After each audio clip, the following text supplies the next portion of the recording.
Եթերում պաշտպանության նախարարության տեղեկատվության եւ հասարակայնության հետ կապերի վարչության Զինուշ հեռուստածրագրի կիրակնօրյա թողարկումն է։ Բարև ձեզ։ Մինչ մեր ծրագրի մյուս թեմաներին անդրադառնալը ներկայացնենք երկու կարճ տեղեկատվություն։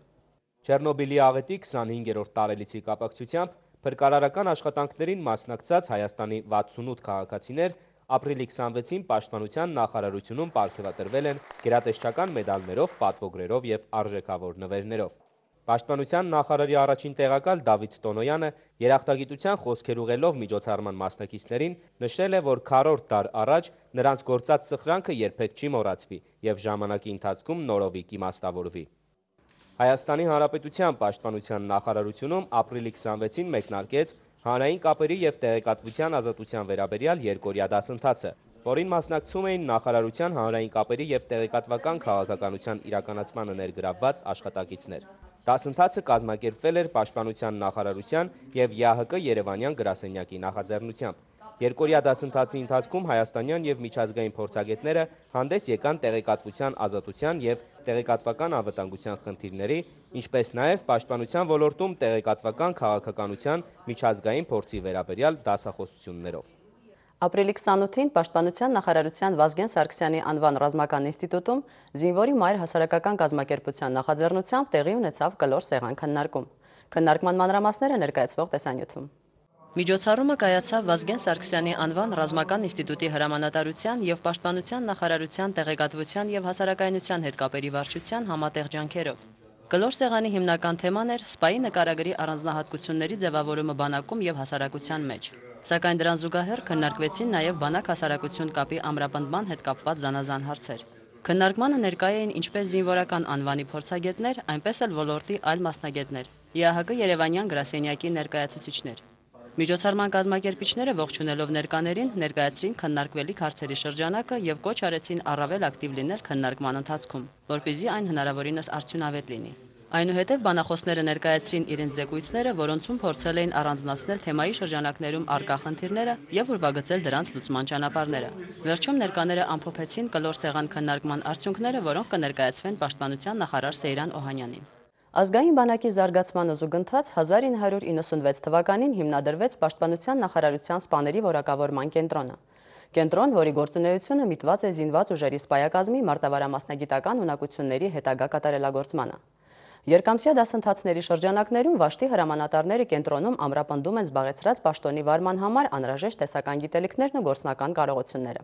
Հաշվի առնելով կենտրոնի դերն ու նշանակությունն ազգային բանակի սպայակազմի մասնագիտական հմտությունների բարձրացման գործում, Պաշտպանության նախարարի հրամանով 2004 թվականին կենտրոնին հատկացվեց Վազգեն Սարգսյանի անվան ռազմական ինստիտուտի մասնաշենքերից մեկը։ Դրա շնորհիվ կենտրոնի ուսումնական գործընթացում ներգրաված սպաներին հնարավորություն ընձեռվեց շուրջ 6 ամսյա դասընթացների շրջանակներում ստանալ հետագա առաջխաղացման համար անհրաժեշտ փորձառություն եւ մասնագիտական կրթություն, ինչպես նաեւ օգտվել ռազմական ինստիտուտի ուսումնագիտական հարուստ բազայից։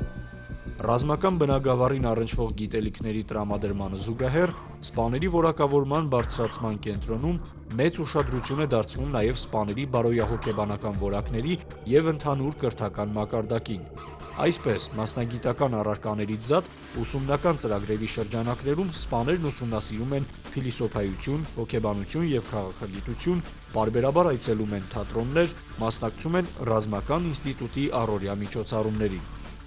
Ուսման ամբողջ ընթացքում ունկնդիրներն ապահովվում են կենտրոնի հանրակացարանային երկտեղանոց համարներով։ Ընդգծենք, որ հանրապետությունում եզակի այս ուսումնական հաստատության բոլոր ունկնդիրներն անում են առավելագույնը ուսման ընթացքում գերազանց արդյունքներ արձանագրելու համար։ Առավել ևս, որ ավարտական քննությունների եւ ստուգարկների արդյունքում ստացած ցածր գնահատականների դեպքում բացառվում է նրանց նոր առավել բարձր պաշտոնների նշանակումը։ Ունկնդիրների առաջադիմությանն է նպաստում նաև հանգամանքը, որ յուրաքանչյուր ուրբաթ ամփոփվում են ուսումնական արդյունքները։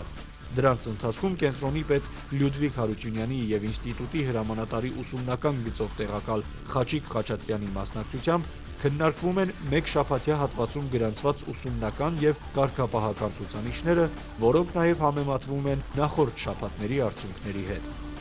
Ուսումնական գործընթացի գործնական մասի ապահովման նպատակով դասընթացներում ներգրաված վաշտի եւ մարտկոցի հրամանատարները դիտորդի կարգավիճակով ներկայ են լինում նաեւ զինված ուժերում անցկացվող զորավարժություններին։ Մասնագիտական որոշ խմբեր էլ համապատասխան ծրագրերի շրջանակներում որակավորման բարձրացման դասընթացների են մասնակցում արտերկրում։ Մեր նկարահանման պահին կենտրոնում անցկացվում էին գումարտակի և հրետանային դիվիզիոնի շտաբի սպայի որակավորման դասընթացներ։ Առաջին անգամ անցկացվող փորձնական պարապմունքի նպատակն էր վաշտի հրամանատարների ռազմատեխնիկական գիտելիքների խորացումն ու ամրապնդումը, գումարտակի և դիվիզիոնի ղեկավարման գործնական հմտությունների կատարելագործումը։ Առաջին անգամ անցկացվող դասընթացի հիմքում դրվել է համափոխարինելիության սկզբունքը։ Արդյունքում գումարտակի հրամանատարի տեղակալները ստանում են ոչ միայն նեղ մասնագիտական կրթություն, այլև անհրաժեշտության դեպքում կարող են փոխարինել մեկը մյուսին։ Այսպիսով կարելի է փաստել, որ կենտրոնում արվում է ամենայն հնարավորը ազգային բանակի սպայական հրամկազմի մասնագիտական հմտությունների և գիտելիքների հետագա բարձրացման ու ամրապնդման ուղղությամբ։ Ռազմաուսումնական բարձրագույն հաստատություն ընդունելության համար որպես նախապատրաստական դարբնոց են ծառայում Պաշտպանության նախարարության ռազմամարզական վարժարանները։ Դրանցից մեկն էլ Մոնթե Մելքոնյանի անվան ռազմամարզական կրթօջախն է, որտեղ գրեթե զորանոցային պայմաններում պատանի սաները յուրացնում է զինվորական գործի այբուբենը։ Պաշտպանության նախարարության Մոնթե Մելքոնյանի անվան ռազմամարզական վարժարանում ուսանում են այն պատանիները, ովքեր հետագայում ցանկանում են դառնալ կադրային զինվորական։ Ուսման տևողությունը 3 տարի է։ Վարժարանը գիշերօթիկ է, ինչի շնորհիվ կանոնադրական փոխհարաբերությունները և կենցաղային պայմաններն առավելագույնս մոտեցված են զորամասային իրավիճակին։ Այստեղ ուսանում են հանրակրթական բոլոր առարկաները։ Առանձնակի ուշադրություն է դարձվում նախնական զինվորական պատրաստությանը, ինչի արդյունքում տղաները հնարավորինս ընդգրկուն ծավալով յուրացնում են զինվորական գործի առանձնահատկությունները։ Վարժարանի շրջանավարտների շուրջ 80%-ը քննությունները բարեհաջող հանձնելով ուսումը շարունակում է հանրապետության կամ էլ արտերկրի ռազմաուսումնական բարձրագույն հաստատություններում։ Վարժարանում ճաշատեսակների պատրաստմամբ զբաղվում են պայմանագրային կարգով աշխատող հմուտ խոհարարները։ Ինչ վերաբերում է ճաշացանկին, ապա դրանում առկա են թե միսն ու ձկնեղենը, թե թարմ բանջարեղենն ու բնական հյութերը։ Փորձառու անձնակազմով և անհրաժեշտ բույսսարքավորումներով է համալրված նաև վարժարանի բուժկետը, որն ապահովված է անհրաժեշտ դեղորայքով և առաջին բուժօգնության միջոցներով։ Առհասարակ վարժարանում բավականին ուշադրություն է դարձվում սաների առողջական վիճակին և ֆիզիկական պատրաստությանը։ Այդ մասին են փաստում մարզահրապարակում և մարզադահլիճում անցկացվող պարտադիր մարզումները, որոնց ընթացքում հանրակրթական դպրոցներից վարժարան փոխադրված և ֆիզկուլտուրայով երբևէ լրջորեն չզբաղված պատանիներն օրեցօր բարելավում են իրենց ֆիզիկական պատրաստությունը։ Ուսումնական հաստատության սաները նկատում են, որ ռազմամարզական վարժարան են դիմում նրանք, ովքեր հետագայում իրենց տեսում են հայրենիքի պաշտպանի դերում։ Այլ դեպքում քչերը կարող են համակերպվել գրեթե բանակային կարգուկանոնին ու խստապահանջությանը։ Ընդ որում նրանք, ովքեր ուսանում են վարժարանում, էական տարբերություններ են տեսնում իրենց և այլ տեղ սովորող իրենց հասակակիցների միջև։ Կարելի է ասել, որ իմ բնավորության բոլոր գծերը այստեղ ամրացել են, ձեռք եմ բերել նոր լավ բնավորության գծեր, կոփվել եմ միայն եւ միայն լավը, չկա այնպիսի բացասական, որ ես կարող եմ նշել։ Իմ հասակակիցներից արդեն ես զգում եմ, որ շատ բաներով տարբերվում եմ, շատ բաներ է փոխում ընդհանրապես ծառայությունը մարդուն ու դեպի լավը։ Սաների ազատ ժամանցի կազմակերպման նպատակով վարժարանում գործում է շուրջ 8000 միավոր գրականությամբ համալրված գրադարանը, որտեղ գրականությունից զատ վարժարանի սաները կարող են ծանոթանալ նաև մամուլին։ Ցանկացողներն այցելում են նաև տեղի թանգարան, որտեղ պահվում են վարժարանի պատմության և Հայաստանի Հանրապետության ազգային հերոս Մոնթե Մելքոնյանին նվիրված թերևս ամենահարուստ և բազմաբովանդակ ցուցանմուշները։ Իսկ օտար լեզուների ուսուցումն առավել արդյունավետ դարձնելու նպատակով վարժարանի դահլիճում պարբերաբար անցկացվում են օտարալեզու ֆիլմերի ցուցադրություններ։ Ժամը 9:00-ից մինչև 18:30 դաս ենք սովորում, մինչև ժամը 2-ը մենք դաս ենք պատասխանում, դրանից հետո դասատուներ ուսուցիչները մեզ օգնում են, պատրաստվում ենք հաջորդ օրվա դասերին, ու շատ լավ է, եթե մարդը ստե գոնե մի քիչ աշխատասիրություն ունենա, հաստատ կհասնի կյանքում իր ուզածին։ Ու ստես կարամ ասեմ, որ ավելի հեշտ է ընդունվել ցանկացած ուսումնական հաստատություն, քան քաղաքացիականից։ Վարժարանում կան այնպիսի առարկաներ, որոնք ընդհանրապես ոչ մի դպրոցներում Հայաստանի Հանրապետության մասշտաբով չկան, կան միայն ռազմական ուսումնարաններում եւ այսպիսի վարժարաններում, եւ դրանք միայն կնպաստեն զինվորի ավելի կատարելագործմանը։ Նրանց, ովքեր նույնպես ցանկանում են ստանձնել հայրենիքի պաշտպանի պատվաբեր գործը, հիշեցնենք, որ Մոնթե Մելքոնյանի անվան ռազմամարզական վարժարան կարող են դիմել Հանրակրթական դպրոցի 9-րդ դասարանն ավարտած պատանիները։ Դիմորդը պետք է անցնի բժշկական հետազոտություն, քննություններ հանձնի հայոց լեզու եւ մաթեմատիկա առարկաներից, բացի դրանցից ստուգվելու է նրա ֆիզիկական պատրաստության աստիճանը։ Ընդունելության պայմաններին եւ անհրաժեշտ փաստաթղթերի ամբողջական ցուցակին ծանոթանալու համար կարող եք դիմել վարժարան կամ էլ զանգահարել 35 39 15 հեռախոսահամարով։ Մեծ Եղեռնի տարելիցին ընթառաջ ապրիլի 23-ին երիտասարդ մարզիկ Կարեն Կարապետյանը մեկ անգամ եւս հանդես եկավ մեր ժողովրդի աշխարհին ուղղված պահանջատիրական կոչով։ Այն է ճանաչել ու դատապարտել հայոց ցեղասպանությունը։ Կարենը, ով իր մարզական կարիերան սկսել է քիքբոքսինգի ֆեդերացիայում, այս տարի արդեն 4-րդ անգամ ընդգրկվեց Հայաստանի դյուցազնագրքում։ Կարեն Կարապետյանի հաջողությունների արմատները ձգվում են մինչև մանկություն։ Այս մասին հավաստեց Հայաստանի Հանրապետության քիքբոքսինգի ազգային ֆեդերացիայի նախագահ Գառնիկ Հայրապետյանը։ Սա խթան է առաջացնում, որպեսզի մեր զինվորների մեջ առաջանա մարզական ոգի, որ մենք ունենանք նախազորակոչային տարիքում զորեղ մարզիկներ եւ զորակոչվեն բանակ խիզախ տղաներ։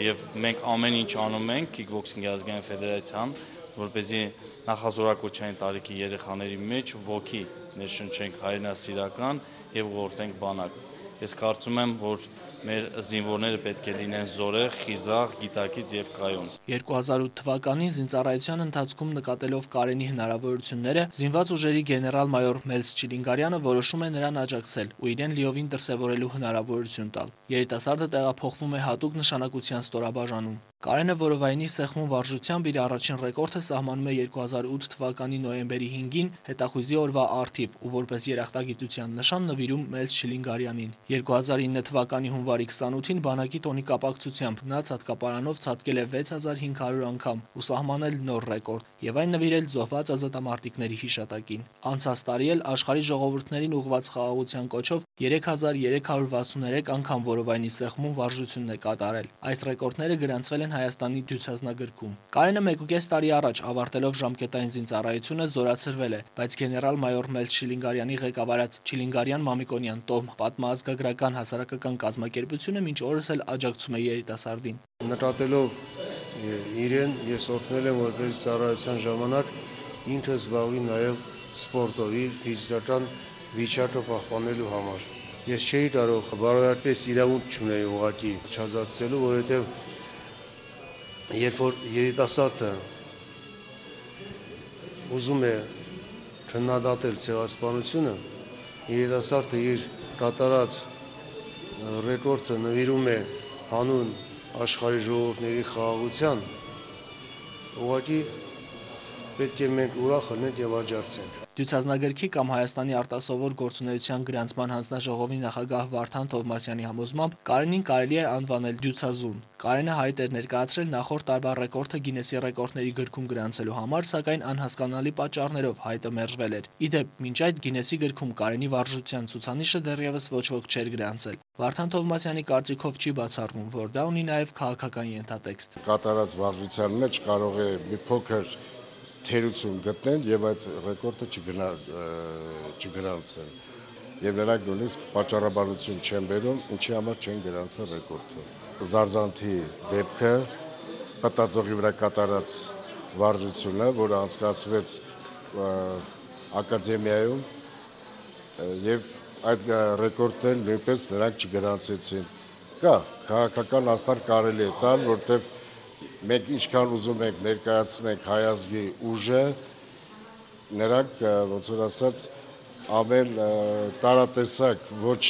լուրջ ռեկորդներ գրանցում են, իսկ այսպիսի ռեկորդներ շատ է լինում, որ չեն գրանցում։ Նոր ռեկորդի սահմանումը տևեց 4 ժամ, ու մինչ Կարենը ցուցադրում էր իր կամքը, տոկունությունն ու ուժը, հյուրերը ստորագրում էին մարզիկի կոչի ներքո, որով նա աշխարհից պահանջում էր ճանաչել հայոց ցեղասպանությունը։